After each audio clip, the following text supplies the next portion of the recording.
An Iranian ammunition depot outside Isfahan disappeared into a chain of secondary explosions, one detonation triggering the next, munitions burning for hours. A direct hit on something Iran buried underground. The aircraft responsible never crossed into Iranian airspace. It released its weapons, turned around, and was already heading home when the fires started. 5 weeks into Operation Epic Fury, a campaign that has struck more than 13,000 targets, destroyed more than 80% of Iran's air defense network, and reduced its ballistic missile launch rate by 90%.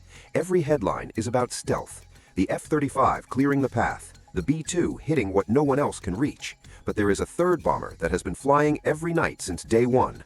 Not from a carrier, not from a classified base, but from a Royal Air Force station in the English countryside. It is 70 years old. The airframes striking Iran today were assembled before some of their pilots' grandparents were born. Here's the problem nobody in the mainstream press is explaining. At the start of this war, that aircraft could not fly anywhere near Iran. Its radar cross-section is roughly the same as a small warship, the largest of any bomber in the American fleet. Iran's air defense network was designed specifically to find and destroy aircraft exactly like it. So how is the B-52 Stratofortress dropping 2,000-pound bunker busters on underground ammunition depots in Isfahan in week 5 and still coming home? The answer is not the aircraft, it is the physics of what changed around it. And that is exactly what we break down here on Air Power Decoded. Iran did not just build air defense, it built the one system engineered to make a 70-year-old bomber irrelevant, and for 2 weeks it worked.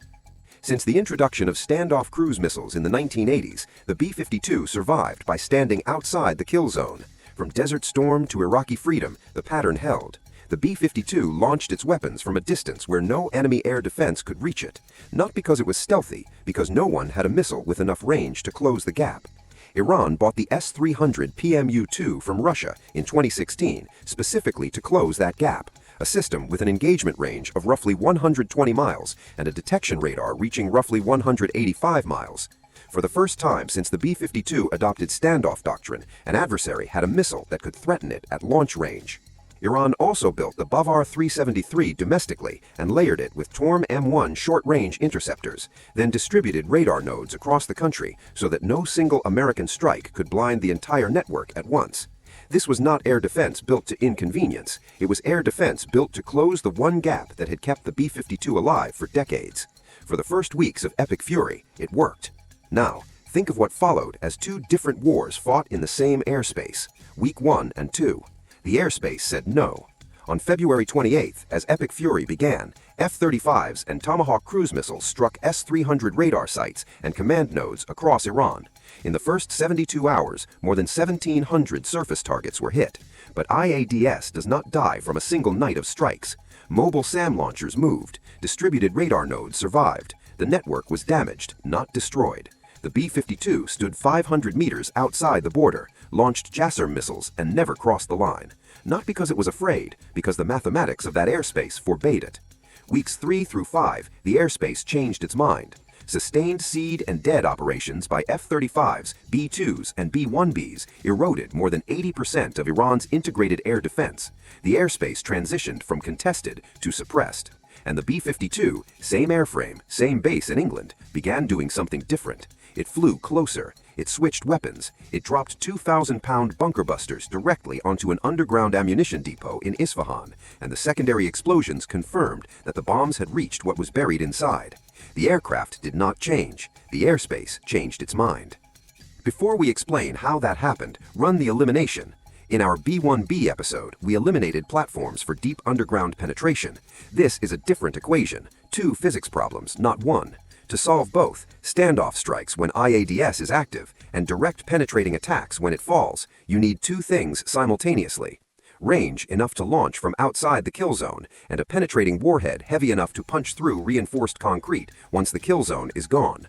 The B-2 Spirit has the stealth to fly anywhere in week 1, but stealth is not the problem the B-52 needs to solve. The B-52's problem is volume across 2 different phases. Standoff when IADS is active, direct attack when it falls. The B-2 does one of those. The B-52 does both.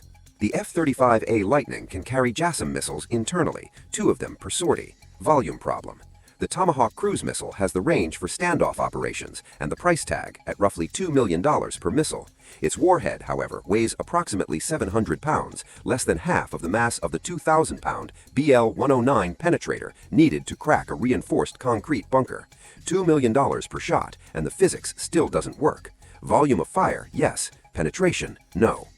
The B-1B Lancer carries 5,000-pound GBU-72 penetrators, built for a different target set, missile silos buried under granite. The B-52's problem is not that deep. It needs volume across many targets, not maximum depth on one. Wrong tool. The B-52H, the only variant of the Stratofortress still flying, equipped with the internal weapons bay upgrade, carries 20 JASSM missiles per sortie, 8 on an internal rotary launcher, 12 on underwing pylons. It can also carry GBU-31 bunker busters, the same airframe, different weapons. Which set it loads depends entirely on what the airspace permits. The B-52 is the only platform in Epic Fury that solved both equations, not because it is the most advanced, because it carries the most and adapts what it carries to whatever the airspace allows. Here's what that adaptability looks like in practice, starting with the night the B-52 learned the exact boundary of what the airspace would permit. 0200 local time, February 28th, RAF Fairford, Gloucestershire, England. 8 turbofan engines roar to life in groups. The sound ground crews describe as something between a freight train and rolling thunder. B-52H Stratofortresses taxi slowly toward the runway. They are heavy. They turn southeast. They fly for hours, and then, 500 meters from the Iranian border, they stop. This is the energy state of a bomber that cannot hide. It traded stealth for payload, speed for range. What it's left with is distance, the math between where it stands and where the missiles can reach. That math is the only thing keeping it alive. So why exactly 500 meters? Not because they ran out of fuel, not because they lacked targets, because to the east, Iran's S-300 PMU-2 batteries are active, and the B-52 lights up a radar screen like a bonfire in a dark field. Every operator within 300 miles can see it. Every battery knows exactly where it is. Here's the geometry of the problem. The S-300 PMU-2 can engage aircraft at roughly 120 miles. The B-52 is sitting 500 meters away. The gap between those two numbers, nearly 400 meters of airspace where Iran's missiles cannot reach, is the reason the B-52 is alive. From that launch point, it releases its weapons. The AGM-158 JASSM, Joint Air-to-Surface Standoff Missile, extended range, has a published range exceeding 500 nautical miles. The math is straightforward.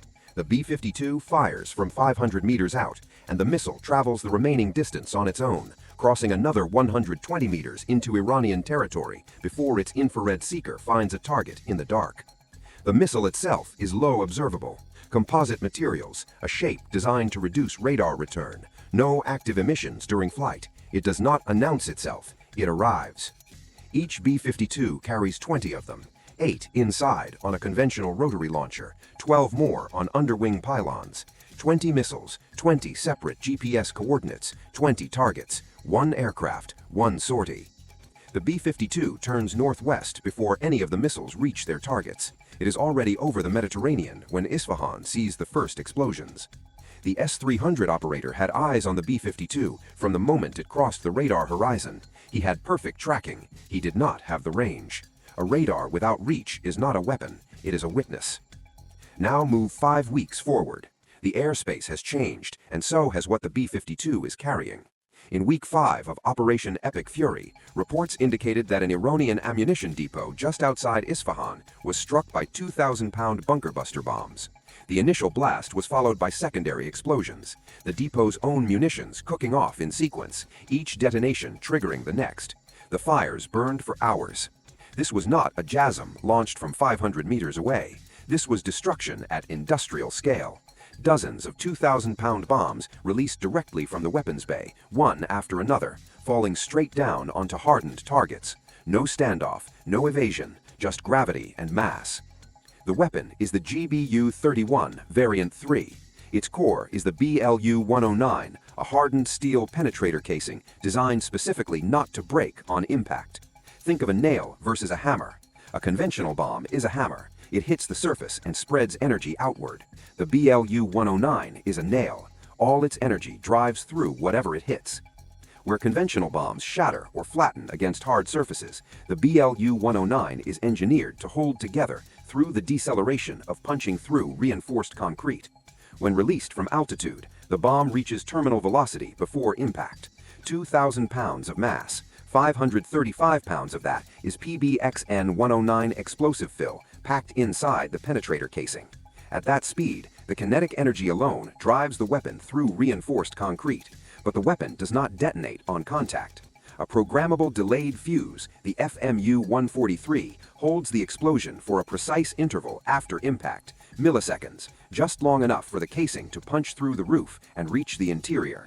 Then, the 535 pounds of explosive detonates, not on the surface, but inside the structure. Inside a loaded ammunition depot, that detonation does not just destroy the weapon, it ignites everything stored nearby. One cook-off triggers the next, one secondary explosion sets off another. The depot does not simply burn, it destroys itself from the inside. Here is the question many people are asking. Why could the B-52 do this in Week 5 when it could not do it in Week 1? The answer is not the aircraft, it is what 5 weeks of sustained siege operations did to the airspace above Isfahan.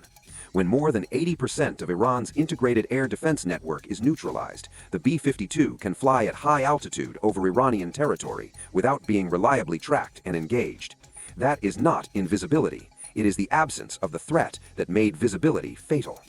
If you detonate 2,000 pounds on the surface of a bunker, you make a crater. If you detonate it inside, you make the bunker destroy itself. The secondary explosions are not collateral damage, they are the point.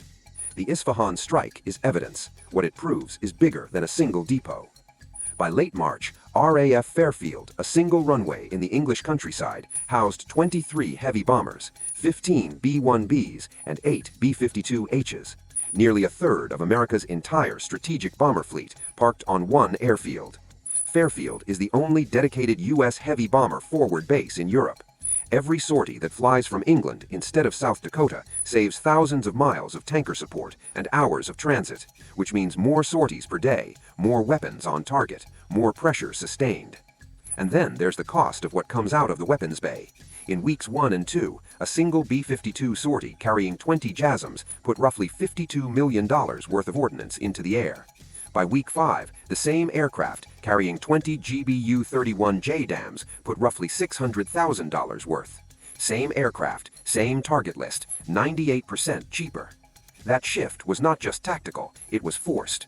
5 weeks of sustained bombing at that intensity drains the missile stockpile faster than the production line can replace it. Lockheed Martin's JASSM production line is not infinite. When the airspace permits a $30,000 bomb instead of a $2.6 million missile, there is institutional pressure, not just tactical logic, to make the switch. The B-52 did not just adapt to a new airspace, it adapted to a shrinking magazine.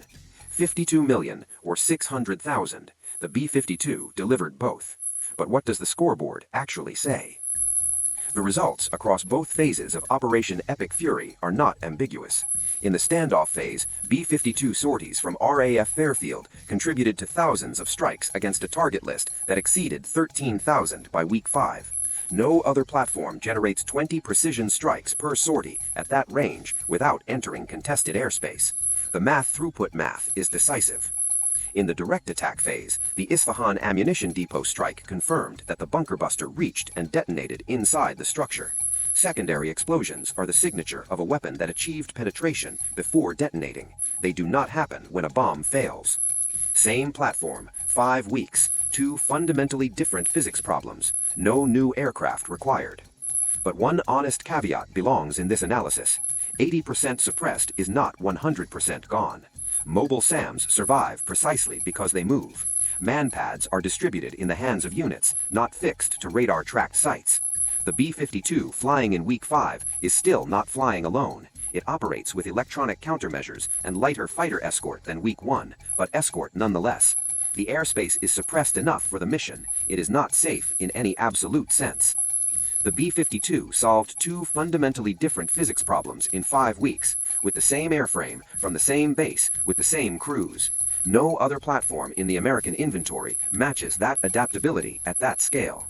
The B-52 did not change, the war around it did.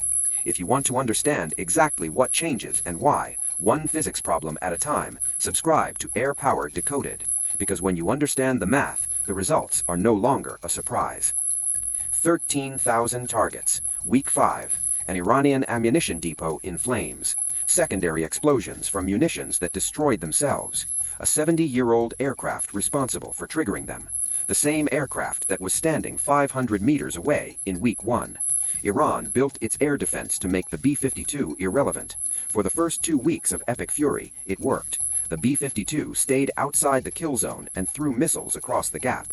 Then the defenses fell. The B-52 moved in. The bunker in Isfahan did not survive the visit. The B-52 is not the oldest bomber in the sky. It is the most adaptable standoff and direct attack platform ever built, because it solves two fundamentally different physics problems